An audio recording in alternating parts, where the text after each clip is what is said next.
cerf-volant, c'est un peu comme un vitrail dans le ciel.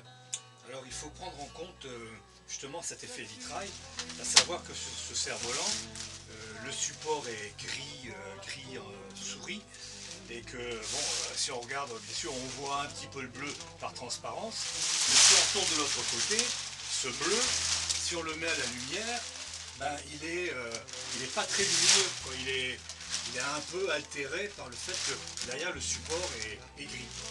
Alors, comment faire maintenant pour éliminer cette partie grise? Il y a comme la partie bleue a été cousue, maintenant c'est facile de prendre ce petit appareil qu'on appelle un découvite et de délicatement faire tout le tour de la partie grise. C'est un peu délicat comme opération parce qu'il ne faut pas percer les deux tissus. Donc on va enlever cette partie grise qui bien sûr diminue la luminosité du bleu. Tout à l'heure vous verrez que lorsque la partie grise sera enlevée, le bleu va devenir vraiment très lumineux, et c'est ce qu'il faut prendre en compte quand on met un cerf-volant dans le ciel.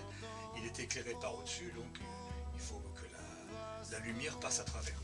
Voilà, on va attaquer cette opération qui est une opération très délicate. Il faut d'abord amorcer le trou,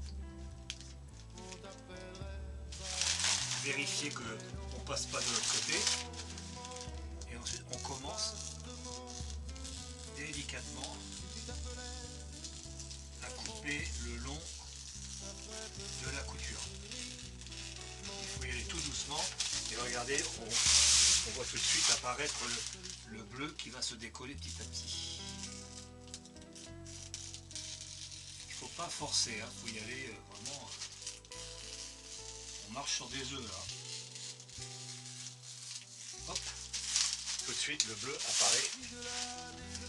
Vous allez voir la différence avec ou sans support.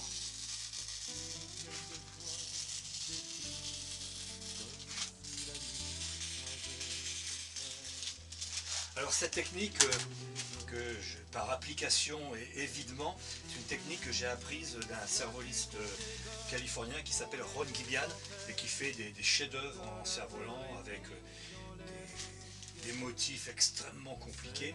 Donc lui et sa femme travaillent tous les deux sur des réalisations, et c'est leur méthode. Parfois ils peuvent avoir jusqu'à 7 ou 8 couches de tissu les unes sur les autres avant qu'ils ne commencent l'évidement, après avoir tout cousu. Et donc on obtient des effets vitraux et d'une précision, d'une qualité tout à fait exceptionnelle. Regardez tout de suite. Vous voyez, là, tout à l'heure, on n'avait pas de transparence. Regardez la différence. Et là, tout de suite, on voit que la lumière passe à travers le support.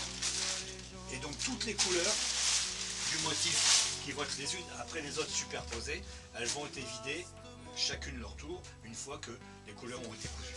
Voilà.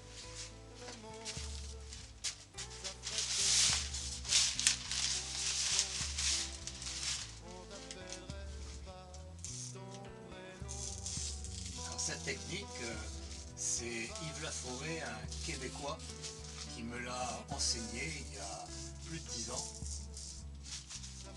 Et j'avoue que ça m'a beaucoup aidé pour faire des cerfs-volants un petit peu originaux. Et voilà qui est fait. Hop. Alors bien sûr, il y a quelques chutes qui pourront être après réutilisées sur d'autres cerfs-volants.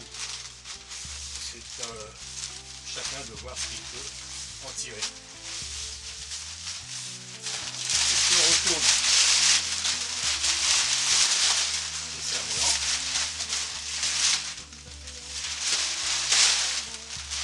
voilà. Notre pelle peut être bleue, cousue, et regardez quand on la met à la lumière, hop, voilà, tout de suite la lumière passe à travers. Et bien à la suite au prochain épisode. Bye bye.